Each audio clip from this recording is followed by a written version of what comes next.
Benvenuti ad un nuovo video unboxing. Abbassiamo un po' il chapter, se no Andrea non si vede più. Benvenuti in un nuovo video unboxing. Oggi siamo con il sesto chapter del ciclo La guerra dei 5 re, che è la catena di Tyrion, che è Tyrion in versione maestro, diciamo. No, scherzo, è la catena... la catena quella che ferma le navi nella battaglia delle acque nere, cioè non il Tyrion maestro. Okay. Vabbè, se magari dentro potrebbe anche darsi che ci sia. Sì. Allora, vediamo un attimo io com'è. Non so niente, non è vero, sappiamo tutto questo. Allora, è stato ecco, spoilerato 3000 volte. probabilmente avrete già visto le carte perché sono state spoilerate tipo 3 mesi fa in tedesco, quindi insomma questa volta non abbiamo fatto arrabbiare sicuramente. No, non ce la faccio. Non possiamo far arrabbiare i nostri amici blogger americani no. Perché non è colpa nostra se le carte sono... C'è stato un leak fotonico tipo... Sono spoilerate molto in anticipo. Questo video lo starete vedendo il giorno dell'uscita del chapter, perché seguiamo le nuove indicazioni Fantasy Flight International e quindi ci adeguiamo. Come al solito trovate i link rapidi per andare a visionare ogni singola carta nell'info box sotto di noi, e noi procediamo in ordine di numerazione delle carte a raccontarvi un po' questo nuovo chapter, che sono come al solito 20 carte nuove in 3x. Ok, allora direi che possiamo iniziare, Andrea. Sì. Non abbiamo Io altro. sono in tenuta molto invernizi. Sì, fa freddissimo, però è gennaio, quindi è anche giusto così. Sono più da agenda estate. Ok, allora vediamo un po'. Infatti partiamo con gli Stark, visto la tematica. Ehi, che strano, questa carta non me la ricordavo, sarà sicuramente bellissima. Ecco, allora abbiamo questo cavalierino qua generico. Si chiama Cavaliere di Casa Manderly, quindi avrà il tratto Casa Manderly e Cavaliere. Che fantasia! Costa 2, forza 1, 2 icone militare potere, non è fedele, cioè non è eroe, non è fedele, e dice: finché c'è una carta trama inverno rivelata, il Cavaliere di Casa Manderly riceve +2 in forza. Forza 1, lui parte da forza un po' Parte da forza un pochino sotto, però diciamo che sì, per il costo ci può stare, soprattutto diciamo che è una valida alternativa ai Cavaliere del Tumblestone, a patto che ovviamente abbiamo un plot tematico. Perché poi per il resto abbiamo stesso costo, stesse icone, con uno di forza in meno. Con uno di forza in meno, che se però diventa un uno di forza in più rispetto al Tumblestone, se abbiamo un mazzo di plot giuste, non è male. Però è un cavaliere che si aggiunge tra l'altro nell'eventualità che uno voglia fare un mazzo tema, mazzo cavalieri, ovviamente è un costo 2 cavalieri. Non me lo ricordavo, infatti mi sembra una carta. Vabbè, poi dopo. No, vabbè. Allora, seconda carta Stark, abbiamo un evento Royal fedele, questa volta, costa 1, si chiama Il lupo nella notte. Virgolettato, che qui è una citazione. Quindi, è una canzone, che quindi si intitola Il lupo nella notte, dice: azione, scegli un personaggio Stark che sta attaccando da solo. Fino alla fine della sfida quel personaggio riceve +3 in forza e fama. Quindi a costo 1 dare +3 in forza e fama, secondo me non è male. Non è male, perché comunque a livello di costo effetto un evento che costa 1 dà +3 in forza e fama, secondo me non è male. Abbiamo visto altri eventi che aumentano la forza per altre casate, sostanzialmente, e anche in casata c'è quello che costa 0, per esempio, eccetera eccetera, però quello per esempio quello funziona, è molto limitato, funziona solo per le militari, funziona solo per le sfide militari. Questo funziona solo comunque su personaggi che attaccano da soli. Però il fatto di aggiungere la fama potrebbe diventare interessante, soprattutto alla limitazione dell'attaccare da solo, però ti può aiutare a vincere una sfida dove magari gli Stark non sono tanto forti, per dire, e ti può regalare quel punto, che può essere interessante. Allora, il fatto che sia fedele è un vantaggio per gli Stark, che continuano ad avere carte fedeli interessanti e meccaniche legate alle carte fedeli interessanti.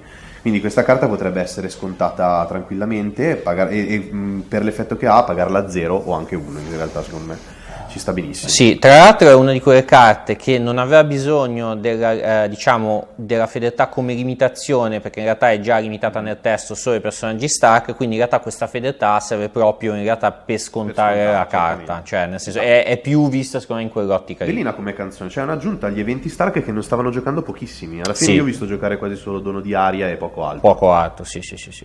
O magari ancora l'evento Cazza la Creme. però poco, veramente poco. Ok, allora passiamo ai Tyrell, che invece hanno come prima carta un cavaliere, la cui immagine tra l'altro c'è abbastanza nota anche per il fatto che è stata replicata sui tappetini degli Store Championship, che dovrebbero essere già iniziati quando vedrete il video. È Sir Robert Royce, appunto, quindi un cavaliere non fedele, costa 3, forza 4, monicona militare però, che compensa il fatto della forza più alta del costo. Ha 2 abilità sostanzialmente che lo rendono un po' interessante, diciamo, e sicuramente lo rendono uno di quelle poche carte che finalmente implementa un po' le dinamiche estate-inverno. Vediamo come. A uscire carte, esatto. Comunque vediamo, quindi magari ci si può pensare anche per questa agenda. Allora, reazione: dopo che una carta trama estate è stata rivelata, Sir Robert Royce ottiene più un punto potere. Limite una volta per fase, vabbè, ok, una volta per fase. Nel caso ne riveliamo 2, ovviamente sì, ne certo, se riveliamo sia noi che il nostro avversario ne prendiamo sempre uno, certo. Se lo giocassimo in mischia comunque ne prendiamo sempre uno, altrimenti poteva essere veramente sbloccato. Sì. Però ha anche una reazione obbligata invece, che ci dice che dopo che una carta trama inverno è stata rivelata, inginocchiamo Sir Robert Royce, che lo rende, insomma, diciamo che ha una parte interessante, perché se giochiamo con l'estate diventa comunque interessante poter chiamare punti a gratis, certo. Senza dover fare sfide. Il fatto però di farlo inginocchiare se ci sono rivelate trame inverno rende questa carta forse meno giocabile. Più che altro è il costo che mi fa un po' paura, perché costa 3. I punti potere li prende lui, e una prima neve dell'inverno ci vanifica completamente tutto il lavoro fatto eventualmente precedentemente con delle carte estate comunque belle di partita. Diciamo che la cosa bella è che lui potrebbe chiamare un punto e poi magari prendere fama grazie alla trama, e quindi chiamare punti. Con quella trama lì lui prende un punto e prende fama. Già prende quella carta Summer. E quindi praticamente va in chiusura, diciamo, con lui in quel turno. Però a parte ma quello deve essere già giù. Sì, deve essere già giù. Da giocare, certo. Però vabbè, tanto non è estate, lo metti dentro se fai estate. Però diciamo che comunque porta la meccanica dei cavalieri in casata in maniera interessante, certo, con l'estate che comunque può essere. Vabbè. Magari un'iconcina in più. Sì, forse un'icona in più, oppure farlo senza quella reazione obbligata magari sarebbe stato un po' meglio. Comunque, seconda carta è invece una location, e di location Tyrell ultimamente ne abbiamo vista abbastanza. Sì.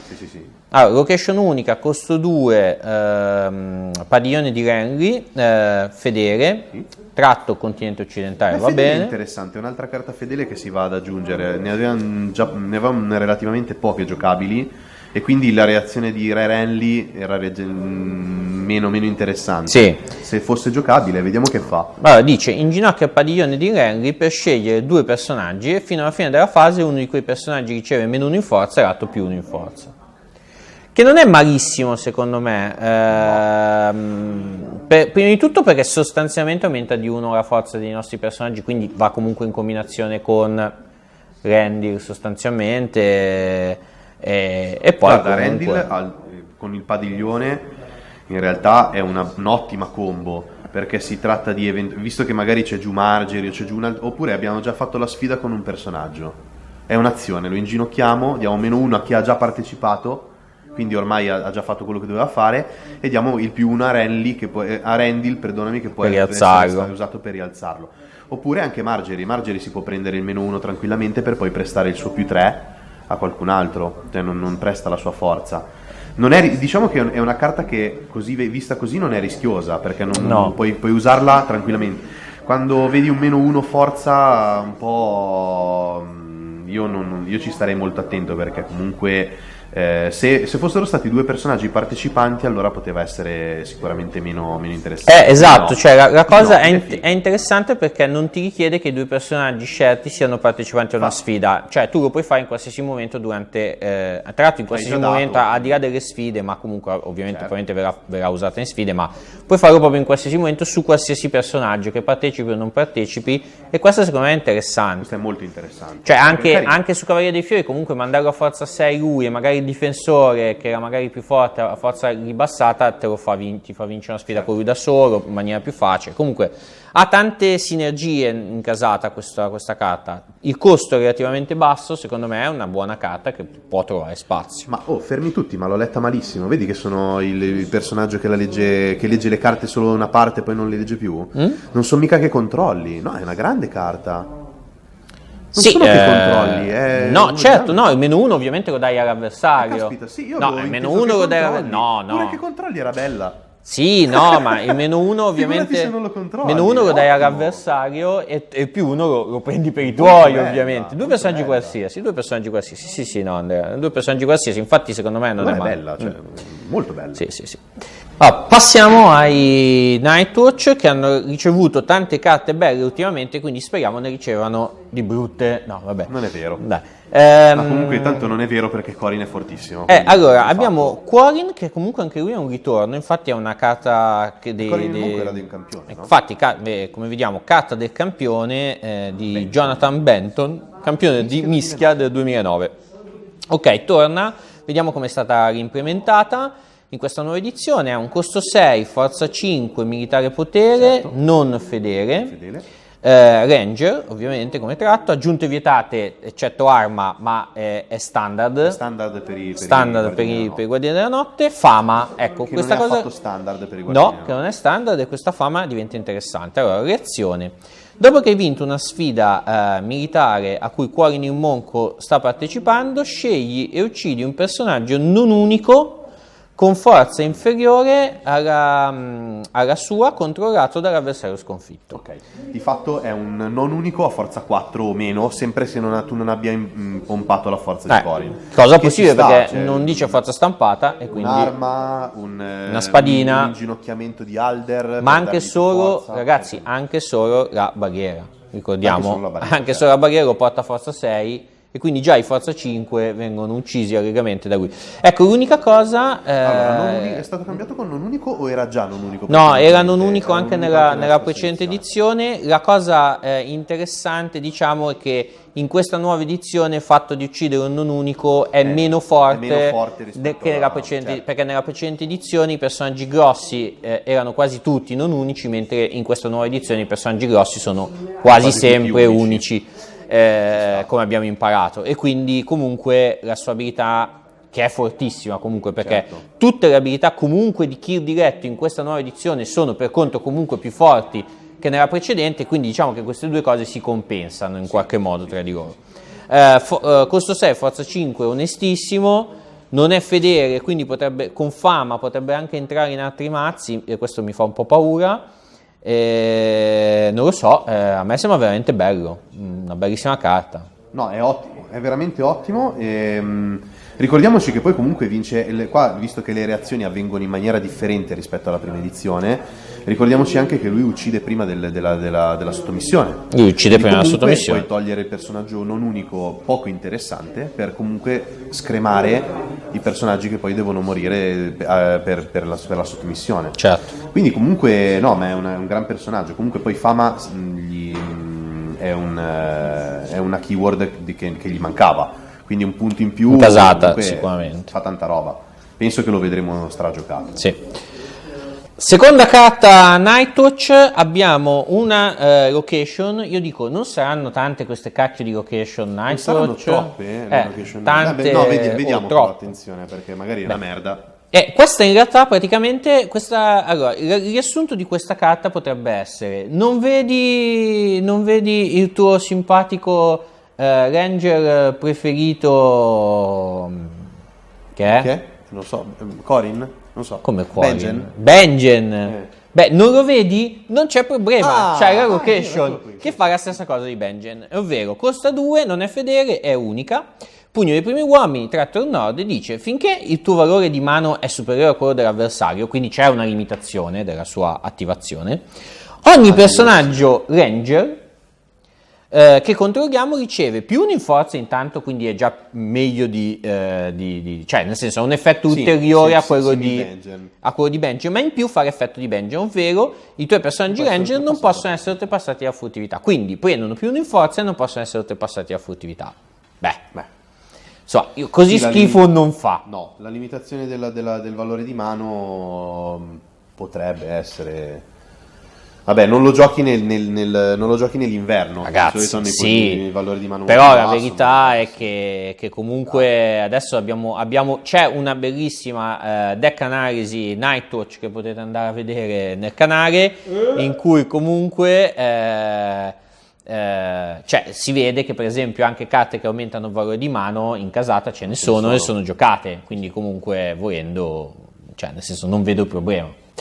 È comunque una meccanica di casata quella di avere il valore di mano aumentato, quindi nel senso è sinergica con la casata. L'effetto è fortissimo, è unica, secondo me i giocatori Nightwatch un posticino ce lo troveranno.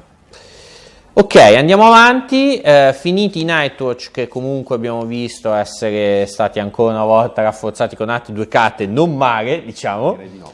Passiamo ai Baratheon. Allora, Baratheon che hanno invece 2 carte un po' nuove, che però sono un po' a tema con il titolo del chapter, che parla un po' della battaglia delle acque nere sostanzialmente, visto che c'è il riferimento alla catena di Tyrion. Il primo è infatti Sagador Sun. Ora, Sagador Sun è sempre stata una carta affiliata un po' ai Baratheon, un po' così. Beh, sì, perché in realtà è... perché comunque lavora per Stannis, quindi ok. Vediamo questa nuova edizione. Nelle passate edizioni, spoiler, è sempre stato abbastanza interessante, ha sempre fatto control location. Vediamo cosa fa. Costa 4, forza 3, 2 icone, militare intrigo, che ci sta. Anche sempre avuto anche in passato era così. Non è fedele ovviamente trattandosi di un mercenario, sostanzialmente unico ovviamente, ha attratto contrabbandiere, mercenario e razziatore. Vabbè, ok, interessanti tutti i tratti. Ne avrei messi altri 2 o 3. Pirata e Rai sarà razziatore, credo. Buffone, no, niente. Baffone, guarda che cazzo di baffi che ha. Sì, sembra un po' una versione di Gandalf marinaresca. Sì. Allora, ha una reazione che ci dice: dopo che hai vinto una sfida a cui Sagador Sun sta partecipando, metti in gioco un luogo nave da guerra o un'aggiunta arma dalla tua mano. Quindi, contrabbanda, quindi è giusto. Esatto. Allora, non fa più controllo sulle location, ma ce le fa mettere in gioco. Location o aggiunte arma. Interessante. Allora, dipende. Location forti, volendo il Baratheon ne ha tante. Però navi da guerra, quindi navi da guerra invece per il momento quante ne ha? Nessuna. Adesso ne avrà una in realtà perché la seconda carta, spoiler, è una nave da guerra. È pensata più che altro evidentemente per un banner Kraken tutta la vita, diciamo. E notare lei non è fedele, quindi può essere anche un Greyjoy bannerato. Sì, così ti aiuta a mettere giù una vida guerra. Esatto, sostanzialmente, che non è male come idea. Per quanto riguarda le aggiunte arma, ci sono alcune armi in casata, ma sono veramente poche. Sono sostanzialmente la Lightbringer e il martello, praticamente. Il martello Lightbringer. Poi c'è anche la nuova Rellor. La spada fiammeggiante. La spada fiammeggiante, sì, è vero. Però non sono tantissime. No, non sono tante. Però sono tutte cioè la Lightbringer è costosa, costa 2. Sì. Quella di Rellor nuova, la spada fiammeggiante, costa 2. Sì. Il martello di Re Robert costava 1, ma poi comunque non si gioca tantissimo. Sì. Insomma, non è detto. Dei Greyjoy, invece, visto che questo si presta ad essere bannerato, c'è la rete. Molto più forte, molto rete e lascia. Sì, beh, comunque è più sfruttabile in un banner, ecco. Di per sé in un mazzo barato è un classico, non ce lo vedo tanto inserito, però vabbè, vedremo. Comunque ovviamente Sagador si porta dietro la sua nave, certo. La Valyriana, che è una nave che costa 1, quindi un luogo costa 1, unico, non fedele anche questo ovviamente, nave da guerra, ha imboscata 2, che è interessante per una location, cioè che certo. ne abbiamo viste poche, ha un'abilità che ha azione. Ci dice: inginocchia la Valyriana per conferire più X in forza a un personaggio attaccante fino alla fine della sfida, dove X è il numero di monete d'oro nel forziere del giocatore difensore. Che non è male. No, non è male, non è malvagissimo. Praticamente, se l'avversario risparmia, noi ci guadagniamo. Sì, praticamente lei la butto lì. Lei praticamente annulla il potere di Tywin, sostanzialmente. Notare due cose, se affronti Tywin ovviamente, altrimenti è relativamente interessante, però sempre nella logica di un banner, per esempio, in un banner sempre, cioè in cui lei venga bannerata in un Greyjoy sostanzialmente, è un altro modo per aumentare la forza di Baron, a sorpresa, potenzialmente a sorpresa, o comunque anche che lei rimanga giù, certo, è interessante, perché appunto ci dice che è un personaggio qualsiasi, quindi non deve essere un personaggio Baratheon, e quindi è interessante. È un bel pacchetto banner questo qua, un bel pacchetto banner. Sì, diciamo che potrebbe andare ad aumentare, probabilmente soltanto per i Greyjoy, ecco, diciamo, un pacchetto banner classico, quello Roll, che è quello più utilizzato, ecco, quindi questo va un po' a dare delle alternative al pacchetto Roll, che comunque già è buono come pacchetto, insomma. Bene, passiamo ai Lannister. Allora, anche i Lannister questa volta, dopo un po', perché comunque bisogna dirlo, era da un po' che non uscivano carte interessanti Lannister dopo la Deluxe, negli ultimi paio di chapter. In questo chapter invece hanno due carte che secondo me sono tutte e due molto belle, soprattutto la prima che vediamo adesso, ma anche la seconda secondo me non è male. La prima è Podrick Payne, quindi personaggio, Pod, sì, costa 3, forza 1, militare potere, personaggio unico, tratto compagno, non fedele. Cosa farà mai per essere un personaggio così costoso con forza 1? Adesso lo scopriamo. Allora, ha una simpatica interruzione che ci dice che quando un personaggio sta per essere ucciso, come effetto della sottomissione durante una sfida militare, quindi attenzione, se il personaggio viene ucciso mediante altri effetti, come un Varar, come qualsiasi altra situazione, un crino diretto, un punto di sword, una lacrima, eccetera, eccetera, non lo possiamo attivare. Il personaggio deve morire come effetto di una sottomissione di sfida militare. Sì. Possiamo pagare 2 monete d'oro e mettiamo in gioco Podrick Payne dalla nostra mano per salvare quel personaggio che sta morendo. Quindi non solo salviamo quel personaggio, ma con 2 monete lo facciamo entrare in gioco. Sì. Che già abbiamo pezzo in più e salvato il personaggio che stava per morire a costo 2. Poi ci dice: poi se quel personaggio era Tyrion Lannister, quel personaggio ovviamente quello salvato, certo, ok, era Tyrion Lannister, possiamo pagare ulteriori 2 monete. Quindi dopo che lui è già entrato in gioco, quindi a questo punto, ulteriori 2 monete d'oro per scegliere e uccidere un personaggio attaccante. Cioè, che senza limitazioni, cioè attaccante senza limitazioni. Notare, chiaro, la limitazione è che deve essere uno di quelli che ha attaccato durante la sfida militare, però ragazzi... È tanta roba. Allora, cioè, il punto è che è anche molto flavor, se vogliamo, perché ti dico subito, io guardo sempre con le carte le carte in relazione alle carte che puoi trovarti contro. Questa qua è visto come è scritta anche la carta, è rischiosissimo farlo sul nostro Tyrion. Diciamo, ehi, guarda che sta per morire Tyrion, sì, di sottomissione militare. C'ha che spendo 2 e lo salvo con Podrick Payne. Se Podrick Payne tradisce...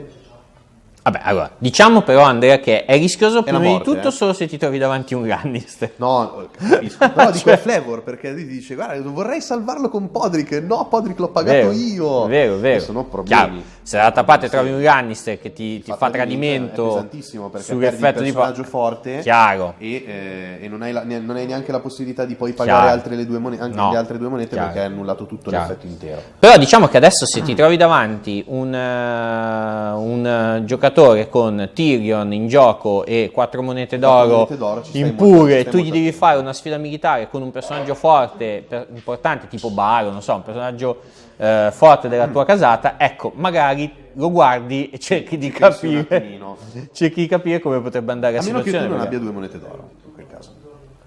No, che se fai prima Put to the Sword non c'ha più niente. Certo, ovviamente sì, se hai un Chirino diretto ovviamente hai risolto il problema, e vabbè, ok. Però... Quindi carta fortissima Podrick Payne, che si aggiunge comunque, certo, secondo me sicuramente in tantissimi mazzi, sì, proprio, tanto può entrare benissimo in qualsiasi tipologia di Lannister si voglia montare. La seconda carta Lannister secondo me è molto forte ma un po' più particolare, e adesso la vediamo un attimo. È un evento fedele, innanzitutto costo 1, si chiama La Catena di Tyrion, che è l'evento che dà il nome al chapter. ha una reazione che ci dice: dopo che abbiamo vinto una sfida in cui controlliamo almeno un personaggio Lannister unico, quindi torna la questione dei personaggi Lannister unici, partecipante alla sfida ovviamente, scegliamo una carta trama guerra rivelata e possiamo lanciare la capacità quando rivelata di quella carta trama come se l'avessimo appena rivelata. Limite una volta per fase. Allora, secondo me forte e bello, ma particolare. Particolare perché? Perché averlo nel mazzo c'è comunque il rischio di non poterlo giocare, perché se non c'è rivelata una carta trama guerra, tra l'altro una carta trama guerra non qualsiasi, ma una carta trama guerra che abbia una when revealed, certo, non la possiamo, sostanzialmente non lo possiamo giocare. In questo momento mi viene in mente solo Alto Fuoco, come ecco, guerra, allora, come guerra bella col when revealed bello. Secondo me ce ne sono due interessanti e vi dico secondo me dove probabilmente questa carta potrebbe trovare spazio. Secondo me in un Lannister che punta sulla nuova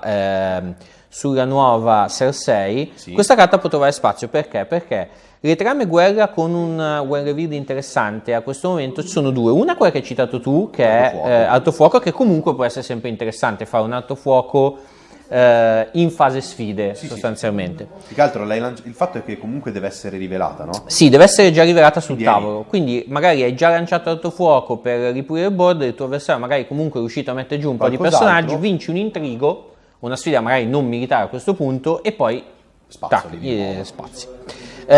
Cosa succede? L'altra one revealed interessante guerra è la testa sulle picche.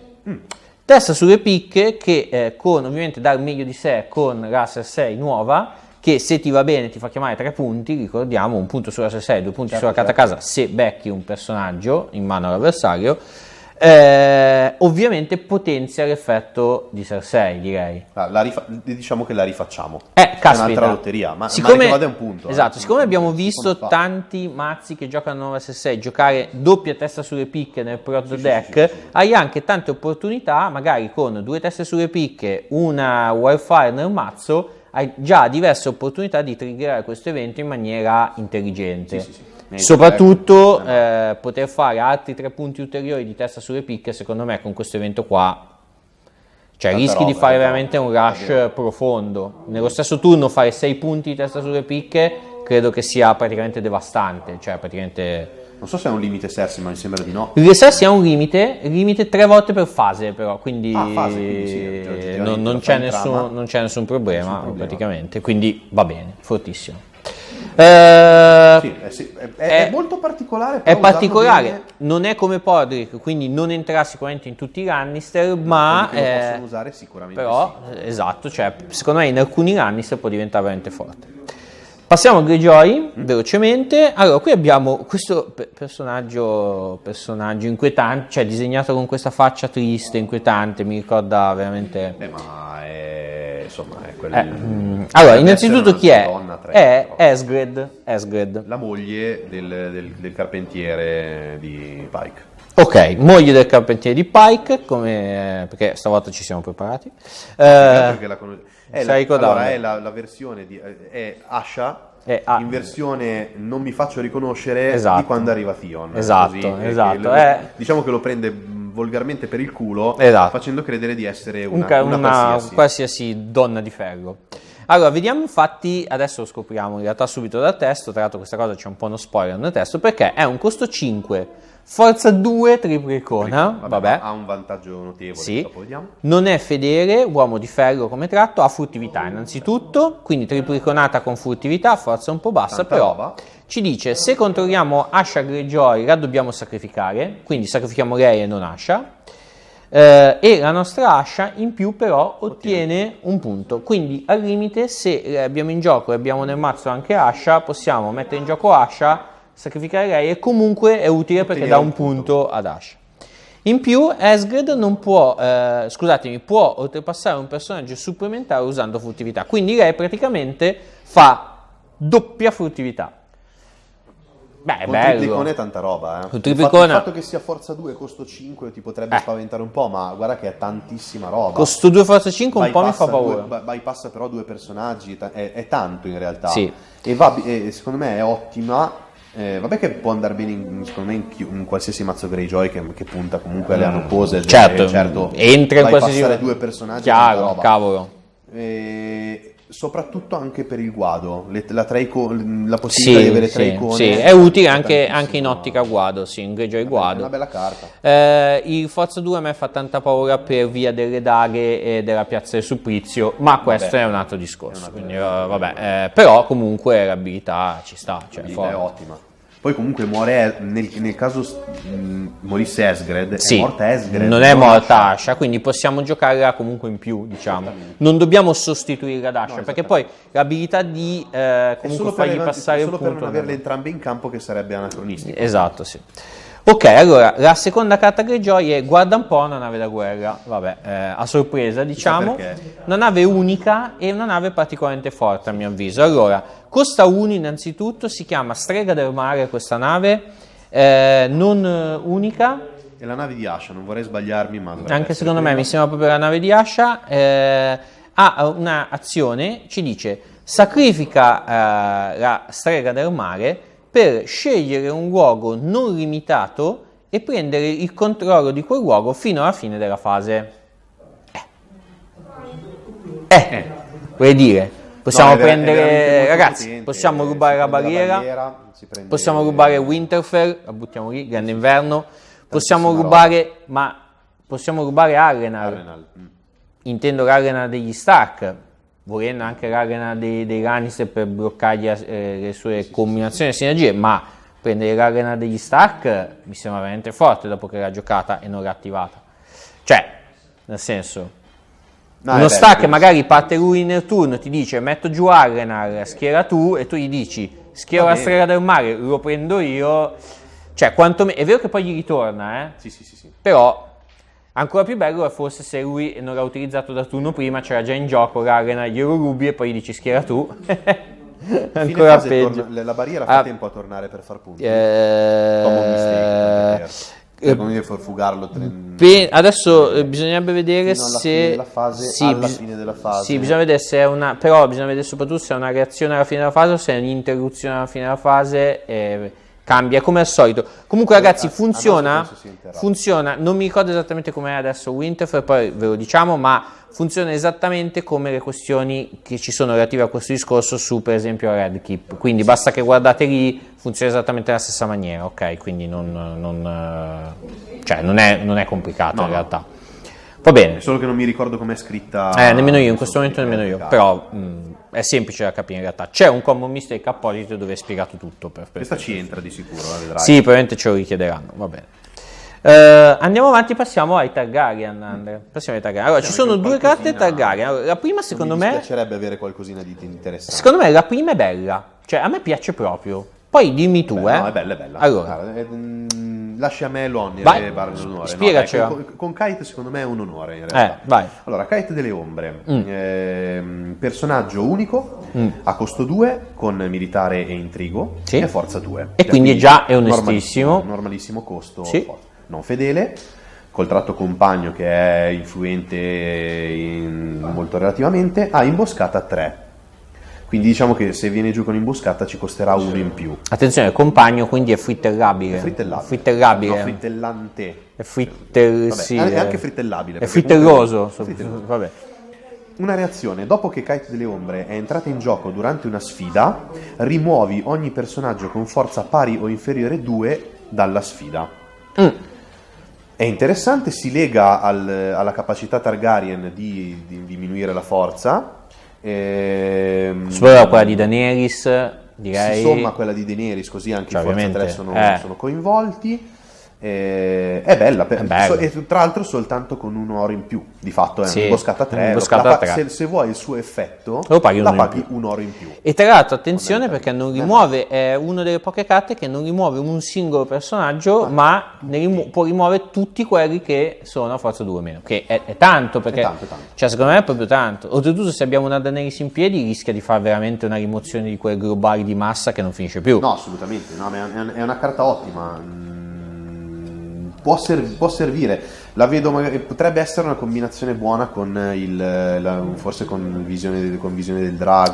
Che magari può diventare più utilizzabile. Sì, un po' costoso tutto. Tutto l'Ambaradan, però potrebbe essere interessante. Più che altro magari potrebbe essere una chip unopposed, comunque. Io mi tengo 3 soldi, non la schiero. Certo. La tengo lì, mi tengo un soldo in più e ti faccio magari, non so, una potere. Sì, quando ti oppano con quello scomino così ti dà un punto in più. È come pagare un soldo per avere un punto. Non è male. Non è male. Comunque è un altro personaggio simpatico e sì, interessante. unico, secondo me non è neanche così difficile da introdurre a costo 2, perché poi comunque sei tappabilissimo, proprio easy. Ok, seconda carta. Sulla seconda c'è un po' più da ragionare. Allora, descriviamola, poi dirò che cos'altro ne penso. Allora, comunque, è una location unica, che è la Casa degli Eterni. Sì. Fedele, costo 6. Costo leggero, diciamo. Allora, se non sbaglio, ragazzi, non vorrei sbagliarmi, ma penso sia la location più costosa del gioco. No, beh, sì, sicuramente, perché tanto non abbiamo viste? Il massimo si arriva a 4. Non abbiamo visto neanche a 5, questa passa addirittura a 6. Quindi deve essere bomba, In realtà l'effetto è abbastanza bomba. Allora, il tratto è kart, vabbè, che giusto sta lì. E bellissima l'illustrazione. Sì. Secondo me è totale, veramente proprio bella. Azione di sfida. Rimuovi la Casa degli Eterni dal gioco per scegliere un avversario. Va bene. Metti in gioco sotto il tuo controllo ogni personaggio nella pila dei morti di quel giocatore. Alla fine della fase rimetti ognuna di quelle carte nella pila dei morti del suo proprietario e non possono essere salvati, naturalmente, cioè non puoi tenerteli con copia. Esatto. Mi ricorda qualcosa questa carta. Credo che lo ricordi a tutti quelli che hanno giocato la prima edizione. Questa qua si tratta di Rainy Seal. È il rebrand di Rainy Seal. Allora, con alcune differenze. A parte il costo, in realtà era costosissima anche Rainy Seal, quindi non la mettiamola da parte. È proporzionato il costo, diciamo. È assolutamente proporzionato. Abbastanza. E l'effetto noi abbiamo imparato che da Rainy Seal essere fortissimo. Sì. Quindi è estremamente potente. Fare un turno dove io ho una presenza board allucinantemente più ampia, prendendo i tuoi personaggi, magari anche chiave scartati uccisi precedentemente. Uccisi, attenzione ragazzi, solo uccisi. Quindi abbiamo imparato da lì che l'effetto è notevolmente potente. Qua hanno limitato una cosa che succedeva nella prima edizione, ovvero un po' di recursion, perché qua la devi eliminare dal gioco. Via. Bene o male, però. Meno male. Cioè così. No, lì c'era tutta la combo, mica combo. Me la ributto nel mazzo. E così invece la devi rivedere. Cioè, devi rivedere le copie che comunque puoi giocare. Però. Questa qua, comunque, allora, essendo fedele, il costo potrebbe essere 5. E ti toglie praticamente tutto, o quasi tutto un turno. Ti occupa un turno, però poi dopo ti dà un turno in cui puoi avere. Cioè, diciamo che uscita dopo Varar, secondo me è interessante perché la combo si vede i cimiteri si riempiono dopo Varar, no? Cioè dopo che c'è Varar come nei pro deck di diversi mazzi. Certamente. Tra cui tu, potenzialmente. Ma il problema vero di questa carta è che purtroppo è molto molto costosa, anche se la paghi 5 è davvero, con questa economia di adesso diventa particolarmente pesante. È costoso. E poi ha un problema, purtroppo lo so, è solo un matchup, ma a tradimento vanifica tutta la tua spesa. Diciamo che tradimento, se ti tradiscono, se ti qua inizia a metterti un po' le mani nei capelli, perché hai pagato tantissimo. Sì, l'hai pure eliminata dal gioco, cioè, capito? Neanche, vabbè, insomma, comunque è veramente, ovviamente contro Lannister rischia di essere rischiosa. Sicuramente. Però nel passato comunque io mi ricordo che anche Rainy Seal non veniva giocata, cioè veniva giocata come finisher, come chiusura alternativa, se ne metteva una per. Non può fare comunque secondo te lo stesso gioco in un Targaryen? Tanto nel senso, comunque la logica è che è forte e utile nel middle late game, perché nei primi turni i cimiteri sono vuoti, non serve a niente, è anche inutile proprio avere in mano, o anche metterla in gioco perché rischi che te la spacchino in qualche modo, che te la usino, ecco, esatto. Pensa se te la ruba il Greyjoy con la nave che abbiamo visto prima, cioè diventa drammatico. Abbiamo aggiunto, diciamo, un problema ad un'altra carta che è già intrinseco nel chapter. Sì. No, ma è giusto spenderci un po' di parole su questa carta perché è un ritorno, no? E Rainy ha fatto un casino qua io la vedo molto ridimensionata. Sì. Cioè, è sicuramente una carta utile che può darti una vittoria, può regalarti un turno di proprio festival, però con tanti mai però, mentre dall'altra parte non c'erano né mane però, la giocavi. Comunque, esattamente come dicevamo, altro target interessante per la nave di Asha che abbiamo visto prima, che se per sbaglio il Greyjoy è il primo giocatore, quando andiate in sfide è un disastro. Scarta la nave e ti prende poi per sbaglio è il primo giocatore, la casa degli Eterni, per sbaglio il Greyjoy per forza, quindi ci sta. Okay. No, beh, ha un sacco di mai però, quindi direi di andare avanti. Allora, passiamo ai Martyr. Anche i Martyr hanno un ritorno di quelli veramente attesi e interessanti. Si tratta di Arisocrat sostanzialmente. Allora, Arisocrat sia nel vecchio CGG ma addirittura nel CGG, cioè sia nell'RCG ma anche nel vecchio CGG era uno dei personaggi veramente iconici di casata con un'abilità fortissima. L'abilità gli è rimasta, ma è veramente stata sminchiata poco male, cioè nel senso che diciamo è stata perché è costosa, leggermente depotenziata. Perché è molto costosa. Allora, intanto vediamo i personaggi. Innanzitutto costa 4, va bene, 2 icone, militare potere, forza 3 e vabbè. Tanto è da contratto per i Martyr. Cioè, tanto vabbè, allora, ma almeno forza 4 però secondo me glielo potevamo andare, visto che comunque non ha keyword. Però, vabbè, non ha... Ce l'ha una keyword, sì, aggiunte vietate tranne arma. Ha aggiunte vietate tranne arma come il vecchio, tra l'altro. Sì. Non è fedele, quindi nemmeno scontabile, volendo vedere. Ha una reazione che ci dice che dopo che Sarah Risocrat è entrato in gioco, attenzione però, è entrato in gioco, non necessariamente giocato, quindi possiamo pagare 2 monete per scegliere un personaggio alleato e scartarlo dal gioco. Allora, l'abilità è esattamente come quella vecchia, scarta gli alleati quando entri in gioco. Il problema è che qua devi pagare 2 monete. Già il personaggio costa 4. L'hanno resa automatica, l'hanno resa costosa. No, l'hanno resa costosa. Allora, personaggi alleati interessanti in realtà non sono tanti come nella precedente edizione in questo momento, ma ce ne sono. Ce ne sono tanti, in realtà è inutile stare qua a citarli, li vedrete da soli, ma ce ne sono tanti. Il problema, non c'è threat manipulation ancora comunque, quindi vabbè ce ne sono, però non può essere abusata la carta. Il problema secondo me un po' è il rapporto costo, che già di per sé è un costo 4 che ti richiede altri 2 ori per poterlo attivare, e poi per avere un personaggio a forza 3 senza keyword, cioè è non scontabile. Allora, molti di quelli che ci stanno ascoltando sanno la storia di Arisocrat, credo. Non penso di spoilerare più niente. E diciamo che io vedo questa carta andare molto bene, flavoristicamente parlando, con quella che lui si tromba dalla mattina alla sera, che è Arianne. Con Arianne le cose diventano molto interessanti, perché tu praticamente basta che ti tieni 2 monete d'oro e poi puoi fare un gioco. Esatto, lo butti in gioco con Arianne, usi le 2 monete d'oro e attivi la sua abilità. Quello sostanzialmente è, infatti, come dicevo prima, notare che dice quando entra in gioco e non quando viene giocato. La combo è questa. La combo è quella, sostanzialmente. Giocarlo di schieramento con tutti e 6 gli ori diventa troppo macchinoso, troppo problematico.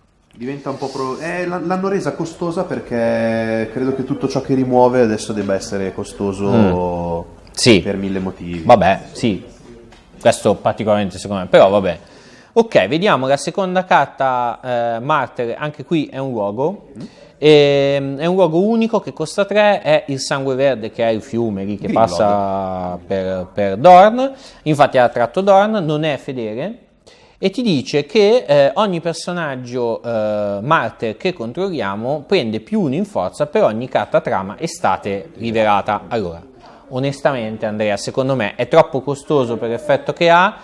Almeno se lo giochiamo normalmente in joust, cioè nelle nostre partite normali, 1 contro 1, forse in mischia potrebbe avere un'altra vita, diciamo questa carta, un'altra valenza, ma bisogna vedere quante state, esatto, contemporaneamente ti rivelano, molto difficile. Allora qua diciamo che se costruisci un mazzo ad hoc ti dà quel +1 forza, che non è molto, cioè comunque può fare la differenza. No, non è male il +1 in forza, però costa 3.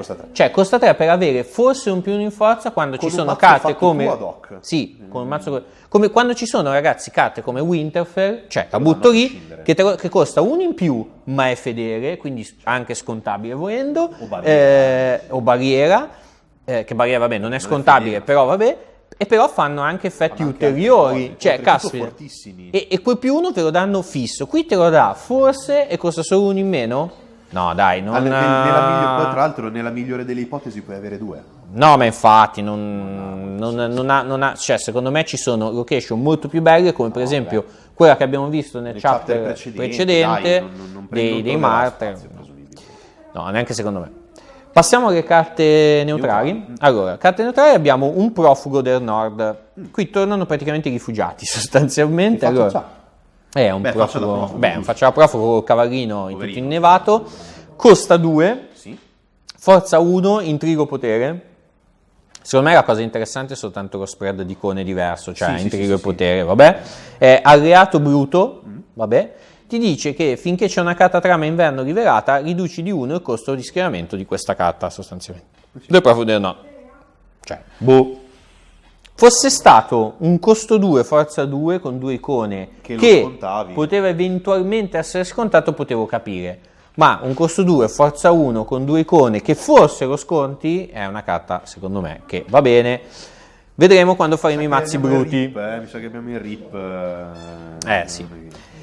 Oppure vediamo se facciamo dei mazzi tematici, però non so.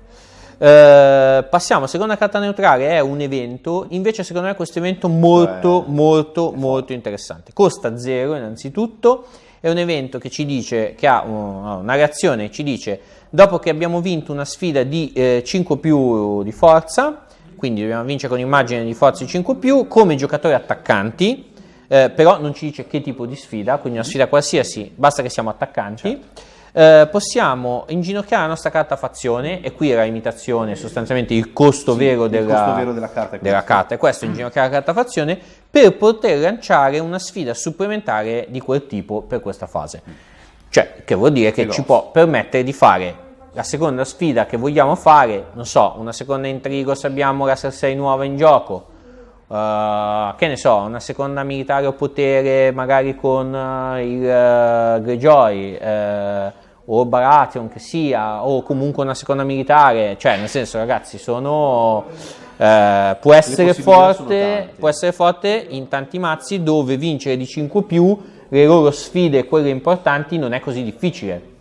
Anche bene in un Tyrell. Sta bene in un Tyrell, fare nata potere, cioè sta bene in tantissimi mazzi, secondo me. Guarda, sai dove purtroppo non c'è, molti diranno per fortuna, insomma, comunque dove non sta bene, non va molto a braccetto con l'agenda fedeltà. Perché è un evento neutrale, quindi ti toglie slot, e perché devi inginocchiare la carta. Purtroppo sì. Ovviamente un pochino da... Sì.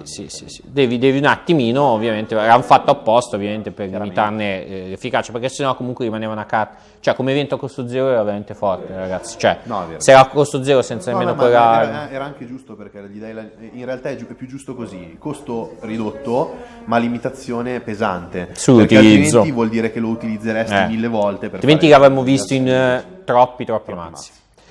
Terza carta neutrale, un altro evento, è praticamente una reimplementazione delle teste sulle picche, come si vede anche dal disegno, no? Teste incatramate? Sì, infatti si chiama teste incatramate, è un evento che costa 1, ha una reazione, ci dice, dopo che abbiamo vinto una sfida di potere, in questo caso, possiamo scartare una carta a caso dalla mano dell'avversario sconfitto, e se quella carta è un personaggio la possiamo collocare direttamente nella pila dei morti. Non ci dà però i punti come fa invece la trama. Però insomma diciamo che dobbiamo vincere una sfida a potere senza margine, e pagando 1 possiamo comunque scartare una carta innanzitutto, ed eventualmente anche mettere nei morti direttamente un personaggio scartato così. Interessante, non mi sembra male, non so però... Esatto, non so dove onestamente potrebbe però trovare cioè non so che sinergie vedere per questa carta, a parte eventualmente come al solito con i Martel, tendenzialmente, solo per il fatto che magari torna in mano. Sì, però è un po' relativo. Secondo me magari tipo, non so, come al solito la Cersei che comunque si avvantaggia scartando, qua può scattare in potere, puoi fare un ulteriore punto, però non lo so, hai tanti altri modi a questo punto. Cioè la carta incasata mi sembra molto più forte, cioè l'evento incasata che abbiamo visto prima è più forte. Vabbè, chiudiamo con una trama sempre neutrale, la trama del chapter sostanzialmente, che è la battaglia delle acque nere. Giustamente finalmente siamo arrivati alle acque nere, quindi la vediamo. È una 4-6-1, quindi diciamo statistiche medie con iniziativa in realtà superiore alla media. Ha tratto assedio e guerra, quindi un'altra trama guerra da poter copiare. Riserva 5, riserva di mano 5, un po' bassa, però va bene. Vediamo Rawen Revered, dice scegli un avversario e scarta dal gioco ogni duplicato che controlli e ogni duplicato controllato da quell'avversario. Notevole. L'iniziativa alta ti permette ovviamente di triggerare prima del Varar, per esempio, quindi può essere una contromossa Varar eventuale, per chi magari pensava di salvare ovviamente con le copie, non con altri effetti, però se pensava di salvare con le copie, qua comunque non salva. Altri utilizzi grossi, onestamente, li vedo più relativi, perché qua scarti in trame, quindi è tutto molto più relativo. Diciamo che ritriggerandola per esempio con l'evento in sfide potrebbe essere interessante togliere copie al personaggio eventualmente copiato e poi magari puoi fare un kill diretto. Però sul personaggio a cui hai tolto la copia, però veramente un po' macchinoso il procedimento. Io non so quanto onestamente potrebbe trovare spazio. Diciamo che gli slot trama sono sempre 7, quindi diventa problematico trovare un posto, provare ad inserirla. Sì, come anti-Valar potrebbe starci bene, in realtà sta bene anche per un mazzo magari parecchio aggressivo che ti può togliere dal gioco dei duplicati che ti danno fastidio magari per eliminare i personaggi avversari. Infatti, allora volevo dire che secondo me come anti-Valar rimangono più efficaci altre scelte, come per esempio Tranello di Varys, che ti risolve molto meglio di questa, secondo me, perché quello ovviamente triggerando Varar 2 volte ti risolve meglio. Questa toglie soltanto le copie, quindi oltretutto le toglie anche a te, non le toglie nemmeno solo all'avversario, le toglie anche a te. Quindi efficacia secondo me relativa, appunto perché comunque scarta anche i tuoi, tra l'altro, quindi interessante fino a un certo punto, insomma io concluderei così. Guarda, sai che cosa? È l'unica cosa che può toglierti magari dei duplicati dalle location, quando magari sono troppo problematiche da togliere via, se hai un environment di controllo location, se hai messo qualche evento... Per il momento ne vediamo ancora poco. Però... Infatti non ce n'è, fondamentalmente. Non lo so, è una carta un po' strana, forse da sono delle scelte migliori, potrebbero esserci delle scelte migliori. Ok, quindi con questa carta si conclude il chapter, ma anche il ciclo. Sì. Che quindi ha introdotto, ci ricordiamo, le stagioni e vabbè, qualche carta oggi almeno l'abbiamo vista funzionare con le stagioni, come al solito non troppo, non quanto ci aspettavamo, possiamo dire questa cosa qua oramai. Cosa che comunque sono dei cicli un po' avrebbero dovuto introdurre i re, li hanno introdotti, cioè hanno introdotto qualche copia nuova, qualche scelta nuova, però secondo me sono 2 cicli di assestamento. Io ho come questa sensazione qua, cioè rispetto a come eravamo abituati nella precedente edizione, questi cicli sviluppano molto meno la tematica che introducono. C'è però da dire che noi eravamo anche abituati a una precedente edizione dove i cicli sviluppavano molto più pesantemente la tematica introdotta, ma se lo potevano permettere perché alle spalle avevano un pool di carte molto ampio, non dovevano contemporaneamente allo sviluppare la tematica del ciclo, anche supportare le tematiche invece delle fazioni, quelle base, diciamo le tematiche base. Invece qua noi abbiamo visto tante carte che andavano a supportare più, diciamo, le meccaniche base delle singole casate, più che magari introdurre le dinamiche inverno-estate, la dinamica re-non re, eccetera, eccetera. Faranno sempre in tempo a introdurre altre carte. Io mi aspetto a questo punto che anche nei prossimi cicli comunque continuino a darci carte che funzionino sull'estate e sull'inverno, su comunque i re non re presenti nel gioco, eccetera. Vedremo. C'è da dire che però ovviamente chi voleva puntare, magari pensava che finito il ciclo potesse magari sviluppare delle carte con le agende estate-inverno, cioè dei mazzi con le agende estate-inverno più strutturati, secondo me, ecco, forse è ancora presto. Le agende estate-inverno sono state più usate in maniera, diciamo, relativa al loro effetto singolo della casata, quindi aggiungere l'oro, ridurre la mano, eccetera, eccetera, ma non tanto per avere la possibilità di attivare meglio le carte poi che si andavano a introdurre. Ma questi qua sono legati alle trame più che all'agenda. Nella scorsa edizione era più legata all'agenda perché c'era una meccanica diversa. Sì, c'è una meccanica diversa. Legandole alle trame tu puoi fare delle combinazioni più interessanti anche senza avere l'agenda. Sì, certo, qua c'è da dire che puoi utilizzare meglio il fatto di essere stagionale senza agenda, mentre nella precedente edizione seri stagionare era quasi mandatoria, l'agenda, esatto, sì, era quasi obbligata, non era obbligata nemmeno lì, però comunque era più facile introdurre. Vabbè, staremo a vedere, insomma, comunque vedremo anche poi con il prossimo ciclo cosa uscirà e cosa verrà fuori.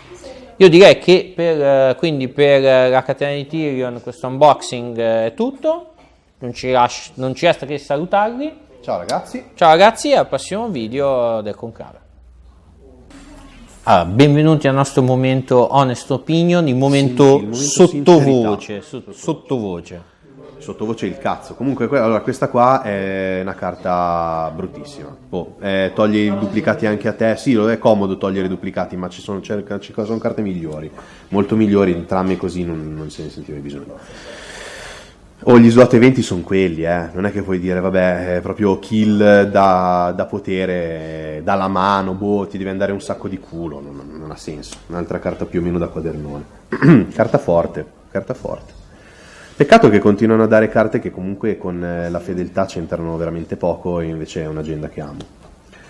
Vabbè, ma ne stiamo anche a parlare. Questo qui vi terrà caldo d'inverno. Infatti io sono infreddolito, posso... No, perché sono un collezionista, solo per quello. Solo per quello, perché vabbè, i miei finiranno nel fuoco direttamente. Altra carta da buttare nel fuoco, meno male, Martel.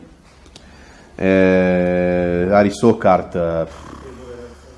Guarda, in combinazione con quella che si pinna, sì, va bene. Solo con Ariane. Solo con quella che si tromba tutti i giorni. Se no, oggettivamente è una carta un po' strana. Più che altro è costosa. Verranno fuori altri alleati super potenti da togliere? Per adesso non ce n'è.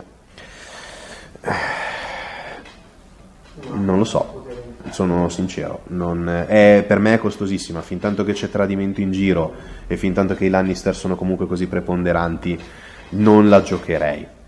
Poi non è che in questa edizione ti dia tutto sto boost, in realtà, perché comunque Kite, onestissimo personaggio, finalmente c'è andato un personaggio da aggiungere.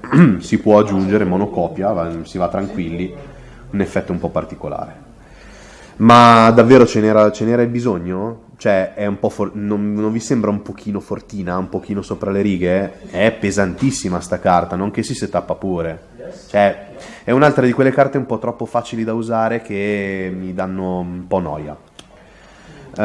Questa la trovo una carta molto integrativa, bella, una carta io ho detto anche nel video, da guado, ma va bene secondo me un po' dappertutto. Mono. Asha continua a essere in 3 per. La catena, ne abbiamo parlato durante il video, è una carta strana, può funzionare come può non funzionare. Sai che cosa? A me scoccia perché di fatto è un mazzo solo che può usarla veramente bene. Sì, così. Vabbè, almeno magari vediamo degli archetipi di strani. Podrick è una mezza bomba. Tra l'altro ti viene anche da pensare perché è un costo 3. Può salvare e tornare in mano su prime nevi dell'inverno. È galattico. Ovviamente l'effetto quello di Tyrion secondo me è tanto costoso, però vabbè, bisogna vedere quanti attaccanti, no? Se c'è l'attaccante bello da trombare, lo trombi, se no.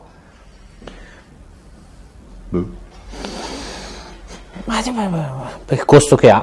Per il costo che ha. Che comunque queste carte qua in realtà sono marchiate, vedete che il marchiettino è Baratheon, ma in realtà non lo è.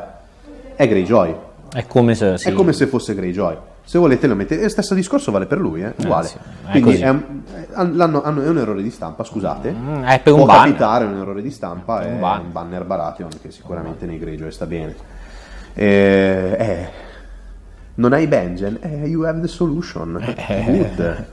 Che palle, direi. Cioè, devo cominciare a rantare. È un'altra carta della Madonna. Basta! Devo cominciare a rantare verso i Guardiani della Notte. La smetto con i Lannister, parto con i Guardiani della Notte. Nightwatch, nuovi martyr sono. I nuovi martyr stanno diventando. Cioè, odiosi quanti martyr della vecchia edizione. Cioè, mamma mia. Soluzioni dappertutto. Mamma mia. Poi, vabbè, no, ma è la foresta quella che le ha fatto fare un'impennata della Madonna.